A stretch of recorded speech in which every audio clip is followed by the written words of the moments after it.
So, I am here at DragonCon with Victor Garber. Hello. This is very exciting. I'm Emily Whitten from ComicMix, and we're here to talk about all kinds of things in a good 10 minutes. So let's start. Let's start out. Okay, so you have a long and storied career. My first question is there anything you can't do? And what I mean by that is... Many things. Well, so there's the singing and the being on stage on Broadway, and then you're on TV shows. And my real question for you is, of those, what are the differences, and do you have some that you prefer more than others? You know, I've noticed as I get to a very ripe age that I love being an actor, and I love being able. And music used to be in my life, and singing was my life, and now it's not at all. And so the recent Broadway show I did, Hello Dolly, I had to sing. And it took me a long time to get back in shape, and it's incredibly demanding to be a singer. Mm-hmm. And but I really love the theater. That's where I started, and I just went back to it. But like everything, you know, it's great for me to be able to do different things, because after doing television for a long time, doing Legends of Tomorrow, I went back to Broadway, and I loved being back on Broadway. Did it feel like coming home a little bit? Yeah, it felt like it was kind of where I belong. Really, it was a great feeling. And then, and now I'm back to doing TV again, and so I'm very lucky that I can go back and forth. And I have no idea I'm doing a couple of different TV shows now, recurring, but I have no idea what's really next after this. I mean, that's exciting, and especially since your career has been, since you started out with a band at the age of about 18, is that right? Yeah, even younger, but yes. Okay, well, I know that around 18 you were already singing in a band that got had some hits and everything. Yeah, and we were recording, and so I think, as I mentioned to you before we started, I'm just grateful that I can still do it, that I'm still alive, that I'm still breathing every day when I get up, and I think, I can still walk to get out of bed. I know it sounds crazy, but I'm very grateful, because a lot of my friends are not here, and people and so it's I'm just enjoying my life as much as I can. Excellent. Now I know that you worked with Bernadette Peters and many other people over the years. A question I have for you is, at what point in your career did you sort of start feeling like, I am no longer just working with the legends, I am also one of the legends? Or do you feel like that yet? I don't feel like that. Because you are. But well, bless you. I don't think in those terms. I just think, sometimes I think I've done, I look at, or someone reminds me of something I did, and I think, oh, right, I did that too, and I've done, so I feel very fortunate that I've been able to work with, when I worked with Angela Lansbury and Len Cariou and Sweeney Todd, that was, a lifetime. When I did a movie with Betty White. I did, I've worked with a lot of iconic actors, and Alan Alda, who's actually a good friend. And so it's. I feel sometimes that I'm just. I can't quite believe it's me sometimes that I've been able that I actually know these people, but I do, and I've worked with them, and some of them are friends, and. It's a great, it's very fulfilling for me. That's excellent. Now, we were talking earlier, as you mentioned, and you are a lovely, not intimidating at all kind of person, but you've played some extremely intimidating roles. Jack Bristow in Alias. You haven't seen me at certain times of the day. When you haven't had your coffee. But there's Jack Bristow, and then the professor, the law professor in Legally Blonde was pretty commanding, and and then you're in Legends of Tomorrow, and you're the doctor and everything. What do you do to get into the mindsets of characters that maybe are different from you at certain times of day, at least? Yes. It's really it's all in the writing for me. I mean, I'm attracted to writing that is comprehensive and has depth, and really that dictates everything I do. And then of course you always bring a part of yourself to any role, and you examine what if you had to do this particular thing, what in you would propel you to do it, and all of those things, and that's just kind of just you just sort of hopefully find it in the first couple of takes that you do. But in the theater, you get to rehearse and you have a longer period of time, which is a luxury, frankly. But for these roles, I mean, it's really the writing, and if the writing is good, it just makes it much easier. Nice. Now, you did mention also that this is your first Dragon Con. Welcome. Yes, thank you. And that you haven't gone to too many cons yet, but that you're here for all of your things, but particularly Flash and Legends of Tomorrow are a couple that people here would know. Right. And I know that you are no longer in your role on Legends of Tomorrow. Right. What caused that departure? And considering it's a time traveling show, would you possibly come back? Well, I was with I did a seminar with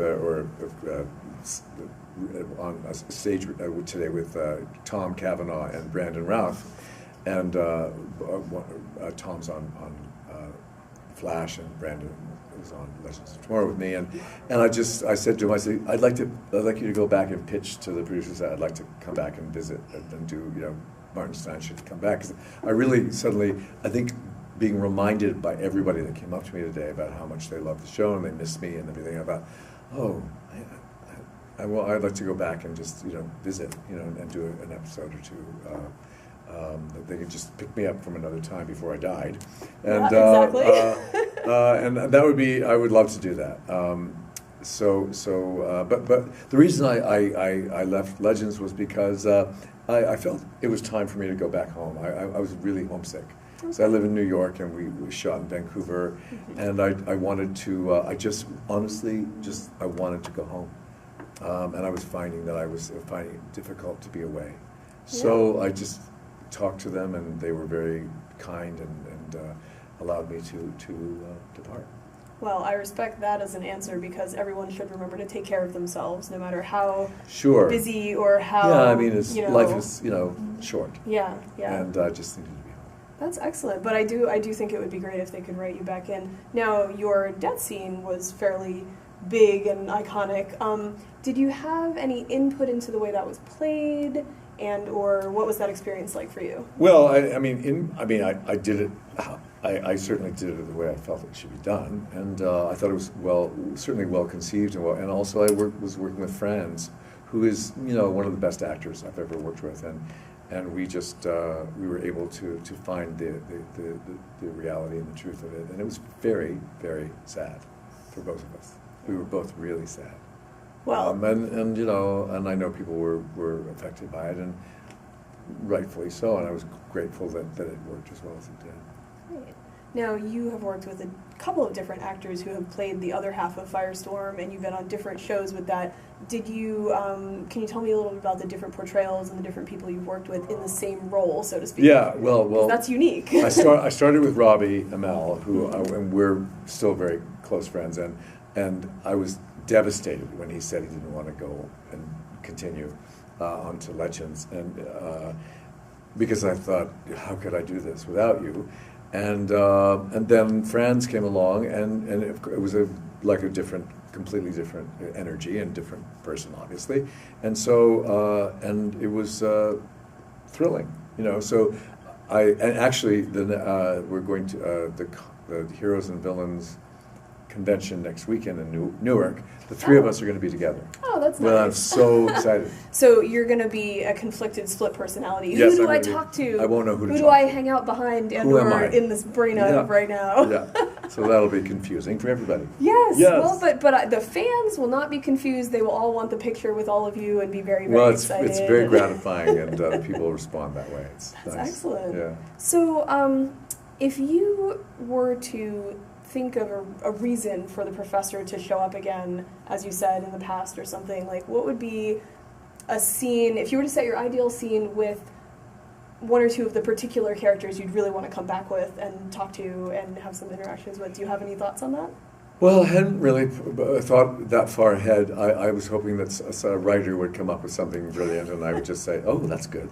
But Hopefully they will. yes, hopefully they will. Yeah. By the way, this is all speculative. No one's called me or talked to me about Nobody this. on the internet's believed that any of this is true for sure. But Oh no! I mean, it's just we're just having fun. It's a kind of a dream because I would like to. I mean, I just would like to go back for a couple of episodes and just see everybody and then come home. Is that too much to ask? I don't think so.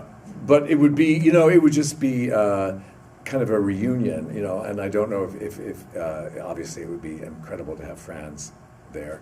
But just sort of maybe just be there to help somebody through a difficult time, as the professor, just as an older kind of wise old guy, just say, let me be of help and assist you, because I liked that aspect of the character.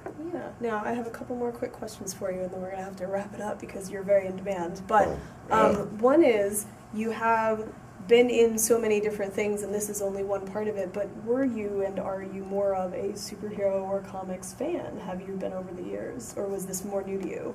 Oh, this is completely new to me, and yes, I mean, I'm amazed at the whole world. It's just a whole new world for me, and so I don't know, I'm really impressed by the passion for this world and so yeah, I think it's great.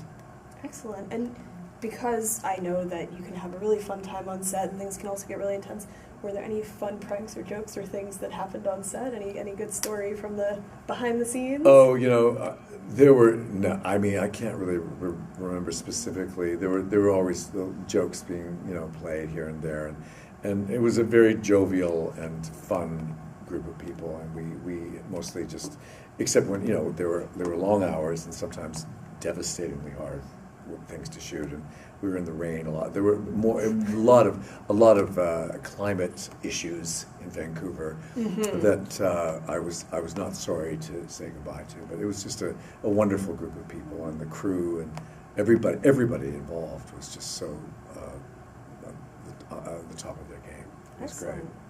I know that people who are aspiring to be actors are always looking for, do you have any tips? And sometimes they're looking for the fast, way to get famous and stuff. But the ones who are really interested in, honing their craft, do you have a piece of particular advice that you would give to someone in that position? Well, there's no fast way to get famous, and I think getting famous is the wrong way to approach it. I agree with you there. But that's not going to stop anybody from trying. That's fair. No, I think it's just about there's no, everything you do is important, and every moment you have in life is important, and to make when you're doing something, whatever it is, whether it's regional theater, high school theater, something that you just do it fully and with conviction, and really that's as important as anything else you will do in your life. Everything you do is important. That's excellent advice. Thank you very much for being here with me. Nice to meet you. It's an absolute pleasure.